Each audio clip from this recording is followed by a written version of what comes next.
upon a time, there was a beautiful island. In the island meadows, there lived a young fairy named Isitopia. She had a pet monkey named Poppy. Isitopia and Poppy were simple beings with simple taste and lifestyle. They lived in a small, simply furnished house. On the same island, there also lived a unicorn who had a special ability of flying very high and far. The only dream of Isotopia was that someday she would ride on the unicorn. One day Isotopia was alone at home and Poppy had gone to eat some bananas. When he climbed a banana tree and started eating, he saw that the unicorn was also standing down below. He was looking at him. Poppy was not an ordinary monkey. He was very wise and could understand the language of every animal on the island. He dropped down some bananas to the unicorn also and said, "Would you allow me to ride on your back some day?" The unicorn replied, "You have fed me tasty food. You can surely ride on me." Poppy was exhilarated. He jumped on the unicorn's back and the unicorn flew high up in the sky. Poppy enjoyed very much when the unicorn landed down. Poppy said, "Thanks for the ride. I had never imagined how different an experience this would be. I am Poppy. What's your name?" The unicorn said, "My name is Eno. Will you be my friend?" Poppy said, "Of course, I will be your friend." They played together. When it was late, Poppy said goodbye to Eno. On reaching home, he told Isotopia all about the unicorn. She exclaimed, "Oh, how wonderful! I wish I could ride on him as well. Poppy, please will you take me to the unicorn tomorrow?" Poppy accepted her request. Next day, when they went to meet Eno, they saw the 5 wicked men had tied Eno with a rope, were pulling him and forcing him to go with them. Isotopia asked, "Why are you doing this to the poor unicorn?" One of the men answered, "Say nothing, girl. A unicorn is a very rare find. We are lucky to come across him. We will earn loads of money for him." And saying this, the man pushed back Isotopia. The 5 wicked men then looked away Eno. Isotopia and Poppy felt sad for Eno. But those 5 men from the neighboring village on the island were famous for their notoriety, so Isotopia and Poppy decided to keep silent. They know where the man lived. They made a plan to save Eno. When night fell, they went to the man's house. When night fell, they went to the man's home. Then they secretly added a sleeping potion in their food.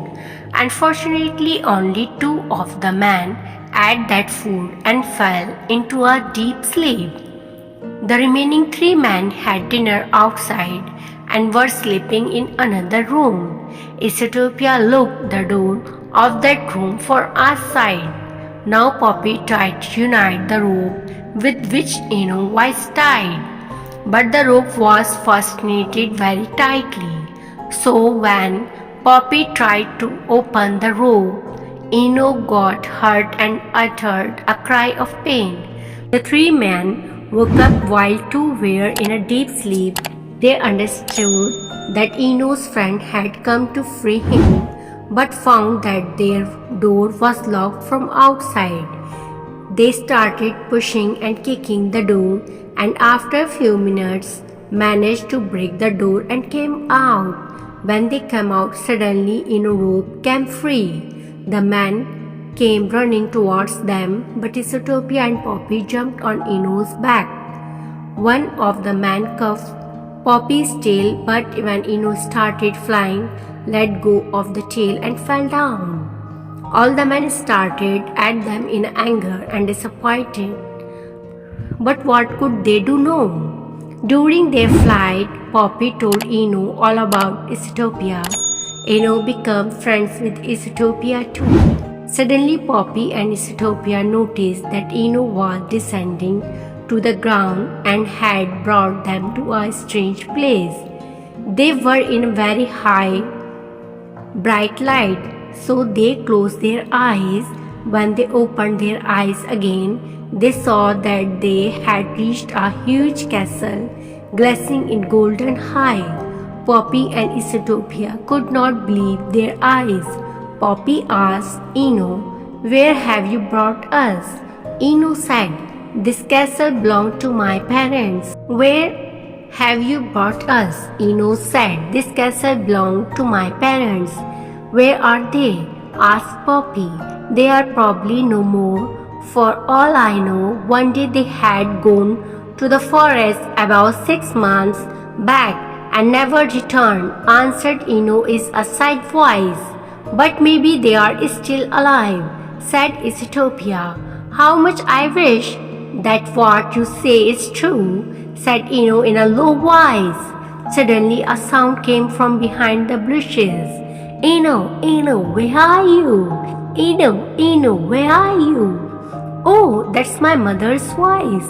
But surely I am imagining things," exclaimed Eno. "No, Eno, no, Eno.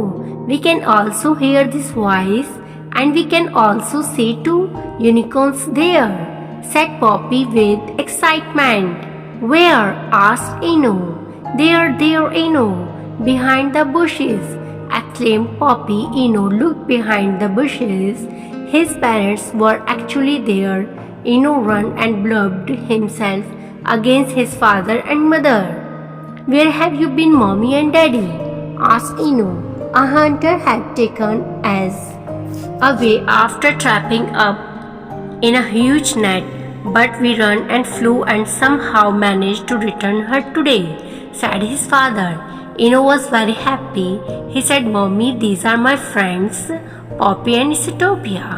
They helped me to escape from some wicked hunters. Please, Mommy, let them stay with us. They are very kind-hearted." Mother said, "Yes, son, they can surely stay with us in our castles." Eno's mother thanked Poppy and Isotopia